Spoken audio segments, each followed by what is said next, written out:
और माननीय केजरीवाल के आपके मैं माध्यम से उनको बताना चाहता हूँ, माननीय केजरीवाल जी, मैंने भी आपको वोट दिया था, मैं भी मूर्ख बन गया, माफ़ कीजिए, हमें माफ़ कर दीजिए, हमारा पीछा छोड़ दीजिए।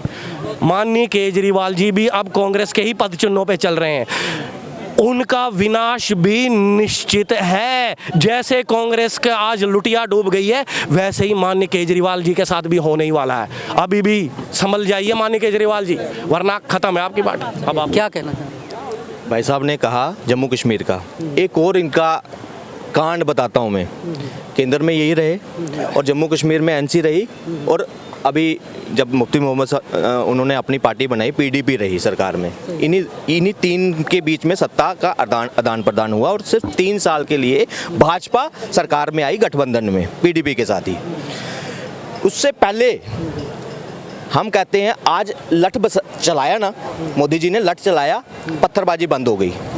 मगर वहाँ क्या होता था, टेररिस्ट प्रेमी सरकार क्या करती थी, लालच देती युवा अपने डोगरों को, उनके लिए रोज नौकरियां नहीं, मगर जो मिलिटेंट चाहे 1 साल बना है टेररिस्ट वो पाकिस्तान जाए, ट्रेनिंग करे, यहाँ कांड करे, बाद में सरेंडर कर दे।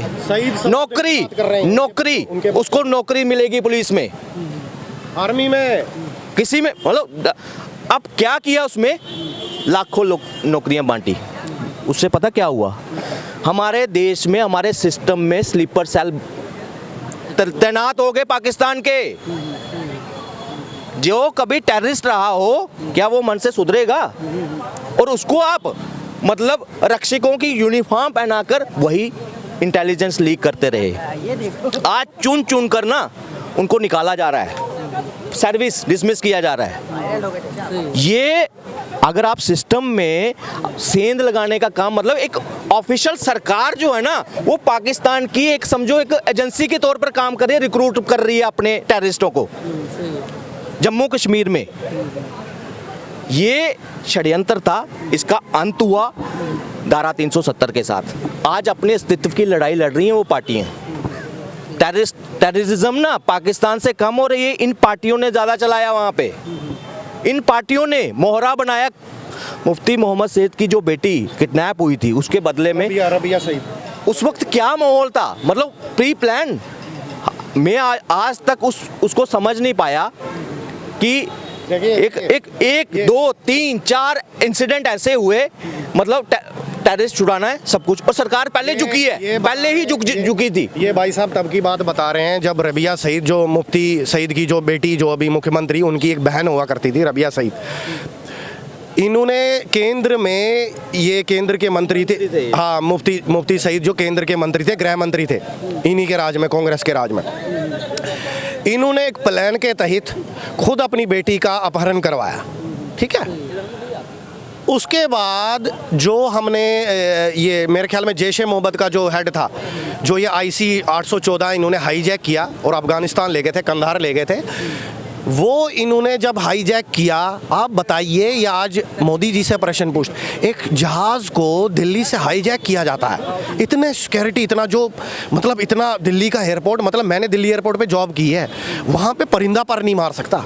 कैसे वो घुसे, कैसे उन्होंने एक जहाज़ में, आपकी और मेरी, आपने भी बाई एयर ट्रैवल किया होगा भाई साहब, आप कितनी चेकिंग होती है हमारी, 5-6 लेयर से गुजरना पड़ता है। वहाँ CISF लगी हुई है, CISF कोई मामूली वो नहीं है। कैसे वो घुसे, को जब तक इसमें सरकार की मिली भगत नहीं थी कांग्रेस की, आप मुझे बताइए क्या मैं गलत कह रहा हूँ, वो वहाँ तक पहुँचे कैसे टेररिस्ट? ये भाई साहब ने बहुत अच्छा मुद्दा उठाया, मुझे भी याद आ गया। तो इन्होंने जो वहाँ कोट बलवाल की जेल थी जम्मू में, वहाँ पे वो जैश ए मोहम्मद का मौत, हमने जान पे हमारी बाजी लगा के हमारी सेना ने उसको पकड़ा था, और इन्हीं के दलों ने जब वहाँ से वो जहाज़ हाईजैक किया और उसको हमें छोड़ना पड़ा, जो वहाँ से अफ़गानिस्तान से फिर पाकिस्तान में आके बैठ गया।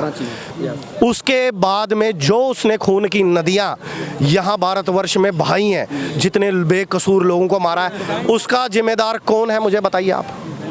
तो आप क्या चाहते हैं, आप क्या चाहते हैं कि हम इनको, कांग्रेस को, और इनको क्यों लाए हम इनको सरकार में? यही सब बम ब्लास्ट होने के लिए, मरने के लिए, देश को लूटने के लिए।